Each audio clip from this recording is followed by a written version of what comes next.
Model jaringan komputer. Jadi, di sini terdapat penerapan OSI di dalam mengunduh file dari berbagai platform. Jadi, di sini OSI mempunyai sistem aktivasi di saat pengunduhan file. Berikut merupakan sistemnya. Jadi di sini yang pertama yaitu terdapat application layer. Application layer ini yaitu pengguna membuka platform berbagi file melalui browser, Chrome, Firefox, atau aplikasi seperti Google Drive. Selanjutnya, protokol seperti HTTP, HTTPS, dan FTP digunakan untuk meminta file dari server. Dan yang terakhir yaitu adalah server mengonfirmasi permintaan dan menampilkan daftar file yang bisa diunduh. Dan protokol yang digunakan yaitu adalah seperti HTTP, HTTPS, dan FTP. Yang kedua yaitu terdapat presentation layer. Jika file dienkripsi, misalnya PDF terenkripsi atau dokumen rahasia, lapisan ini akan mendekripsi data agar bisa dibaca oleh pengguna.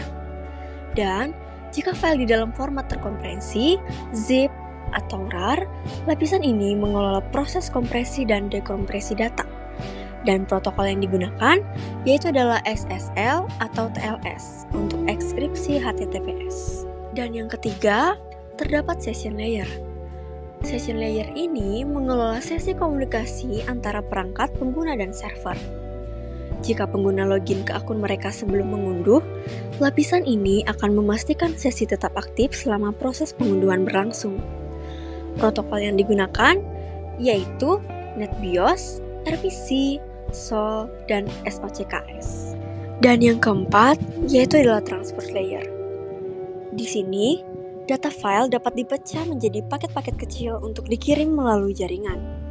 Dan TCP, Transmission Control Protocol, memastikan bahwa setiap paket sampai dengan benar dan dalam urutan yang tepat.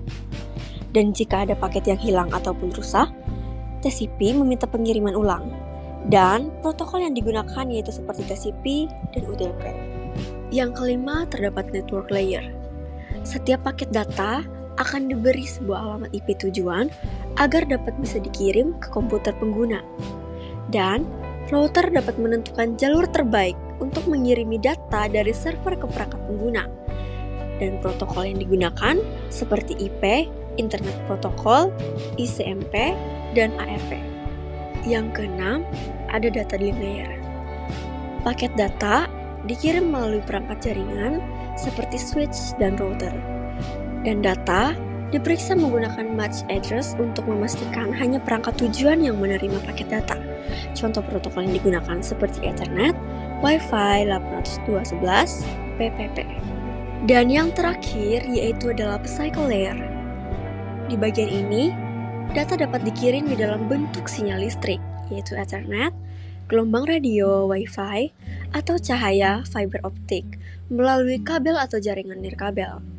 Dan komputer pengguna dapat menerima data di dalam bentuk sinyal dan mengubahnya kembali menjadi file yang dapat digunakan. Contoh protokol yang digunakan seperti USB, Bluetooth, Ethernet, dan fiber optik. Sekian penjelasan yang dapat kami berikan. Terima kasih. Akak, mana sih senyuman akak? Mana ada? Mana senyuman manis? Mana sih macam ni? Mana dah manis? Tengok ni. Padahal senyuman aku tu biasa-biasa je.